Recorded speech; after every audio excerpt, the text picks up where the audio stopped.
은하수 64회 오늘의 글 제목은 기도가 잘 된 것 같은데 왜 또 불안하지? 입니다. 눈을 감았습니다. 먼저 마음부터 정리하기로 한 것입니다. 아무런 생각도 하지 않기로 한 것입니다. 오늘은 모든 생각을 접어두고 기도만 하자. 나에게 전생에 죄가 달려있고 십자가가 달려있다면 하나님께 떼어달라고 기도해야 한다. 하나님이 떼어주지 않으면 내 몸은 고치지 못할 것이다 하고 생각한 것입니다. 모든 잡념을 뒤에 던져버리고 기도만 하기로 한 것입니다. 그러나 마음 먹은 대로 기도는 나오지 않습니다. 시간만 흘러갈 뿐입니다. 하나님 미안합니다. 죄송합니다. 내 죄를 용서해 주세요. 내게는 전생에 죄가 있고 십자가도 가지고 있다고 했습니다.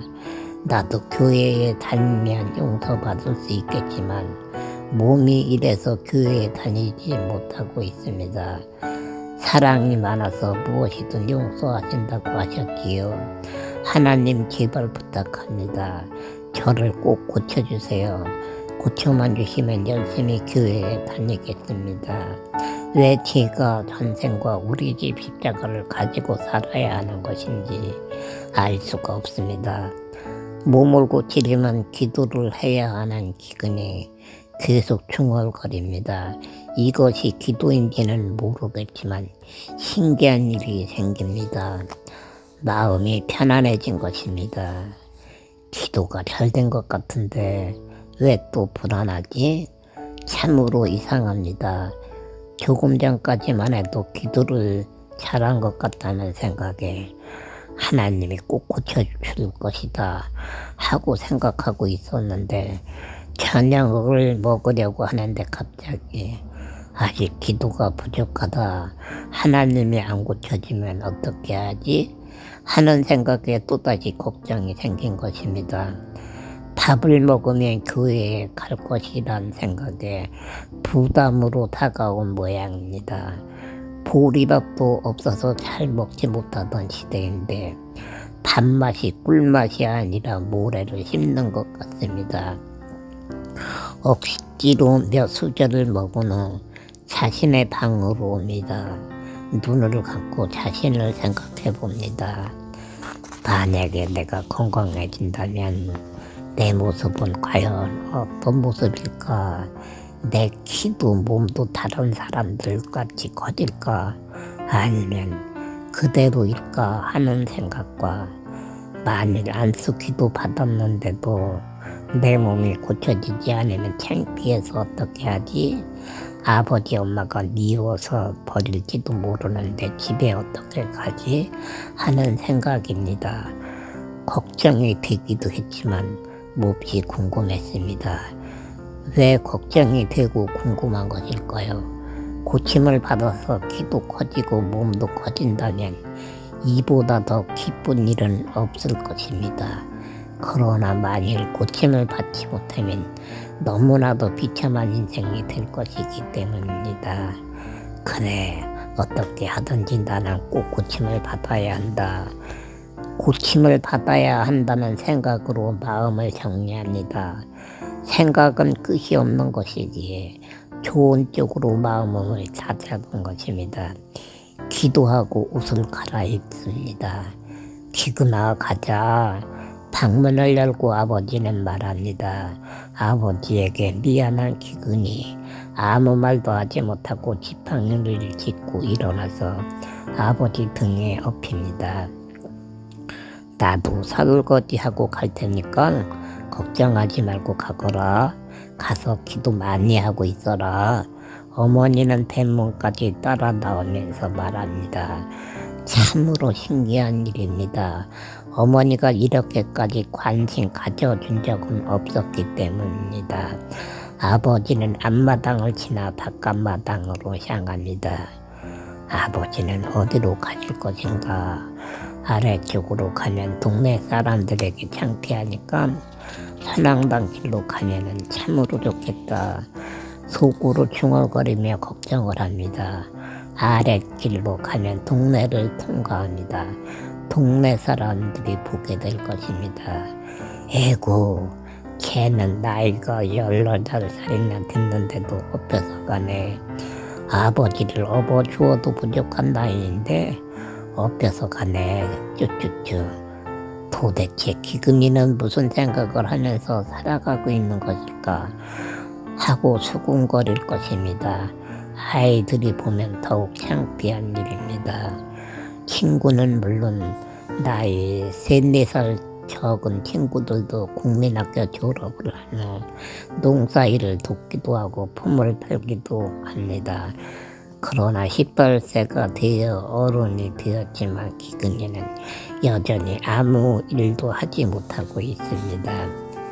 그리고 오늘은 이렇게 아버지 등에 업혀서 갑니다. 그것이 너무나도 부끄럽고 수치스러운 것입니다. 참으로 다행이다. 하나님 고맙습니다. 나도 병 고치면 교회도 열심히 다니고요. 부모님도 열심히 돕겠습니다. 안도의 한숨을 쉬면서 속으로 중얼거립니다. 다행히 아버지는 선앙당 길을 택했기 때문입니다. 선앙당 길 언덕을 넘어가야 하기에 힘들기는 하지만 교회와의 거리는 3분의 1쯤 가까운 편입니다. 그래서 아버지는 선앙당 길을 선택한 모양입니다. 아니, 아버지는 평상시에도 선앙당 길로 교회를 다녔습니다. 그러나 여기에도 문제가 없는 것은 아닙니다. 기근이는 한 번도 가본 적이 없지만 말도 많고 탈도 많은 선앙당입니다. 왠지 모르게 마음이 으스스해집니다. 인적이 뜸하여 저녁에는 사람이 다니지 않는 길이기 때문입니다. 아버지 등이 따스합니다. 사랑의 정을 마음에 담지 못하고 살아온 기근이 아버지 등이 너무나도 정겹게 느껴져 옵니다. 그러나 그 정을 마음에 안지는 못합니다. 따스함보다는 미안함이 더욱 커다랗게 마음을 감싸 안았기 때문입니다. 건강하면 내가 아버지를 업어드려야 하는데 하는 생각에 마음이 찹찹하고 무거웠기 때문입니다. 3월 하순입니다. 낮이 밤보다 길어진 봄날입니다. 해가 지려면 이른 시간입니다. 비탄진 길을 오르니 선악나무가 멀리서 보입니다. 마음이 이상해집니다. 사람들이 저기 선악나무에는 귀신들이 많다.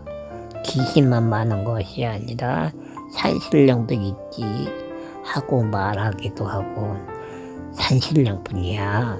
물귀신, 부귀신, 산귀신, 땅귀신 그리고 많은 도깨비들도 있지 하고 말하는 선앙당입니다. 온갖 잣귀신들이 있다고 했습니다. 도깨비 요정들도 있는데 밤에만 나타나기도 한다고 했습니다. 1년에 한두 번 동네 사람이 모여서 떡, 고기, 과일을 펼쳐놓고 구슬하기도 했습니다. 남동생이 때로는 사람들이 준 것이라고 하면서 떡이나 과일을 조금 나누어 주어서 먹어보기도 했습니다. 그러나 교회에 다니는 사람들은 참석하지 않았습니다. 혹시 선앙당 나무에서 귀신이 나오면 어떻게 하지? 아버지 등에 업혀 있지만 은근히 겁이 납니다. 왜 겁이 나는 것일까요? 또 한 가지 이야기를 들었기 때문입니다. 선앙당 때문에 네가 그렇게 됐을지도 모른다 하고 말하는 말을 몇 번이나 들었습니다. 그 말이 사실이라면 선앙당은 정말로 무서운 귀신들의 소굴입니다. 도깨비 요정들의 소굴입니다. 선앙당 결국 기근이에게는 원수가 되는 것입니다. 그래서 선앙나무가 보이자 마음이 이상해진 것입니다. 나를 이렇게 만든 선앙당 귀신아, 나는 교회에 가고 있다. 야고르지 네가 어쩔 테냐. 예수님 이름으로 죽어라. 전생의 죄도 너희들이 모두 가져라. 십자가도 너희들이 가져라. 그리고 벌을 받아서 죽든지 살든지 너희들 맘대로 해라. 나는 이제 교회에 가면 고침받을 것이다. 너희들이 이제부터는 아무리 나를 따라다녀도 어림도 없을 것이다. 귀신아, 더럽고 치사한 산신령 놈아, 할망구 할방기야. 내게 있는 우리 집 십자가도 모두 가져가라. 예수님 저것들을 다 죽여주세요. 귀신들을 도깨비들을 다 죽여서 다시는 사람을 괴롭히지 못하게 해주세요. 선앙당 나무가 보이자 시작된 혼자만의 중얼거림이 선앙당 나무가 등 뒤로 사라질 때까지 계속됩니다. 물론 처음에는 겁이 났습니다. 혹시 선앙나무에 무엇인가 있을지도 모른다.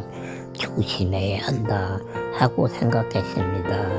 그러나 저녁 노을에 비추어진 선앙나무 아무것도 보이는 것이 없습니다.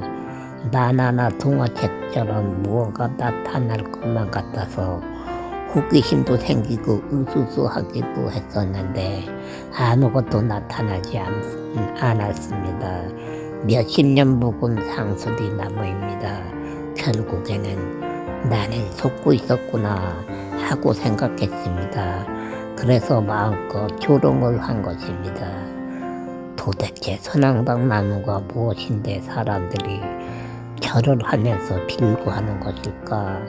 진짜로 산신령이 있고 귀신과 도깨비들이 있는 것일까 하는 생각에 늘 궁금했는데 아무것도 없다는 것을 알게 된 것입니다. 65회에 계속됩니다.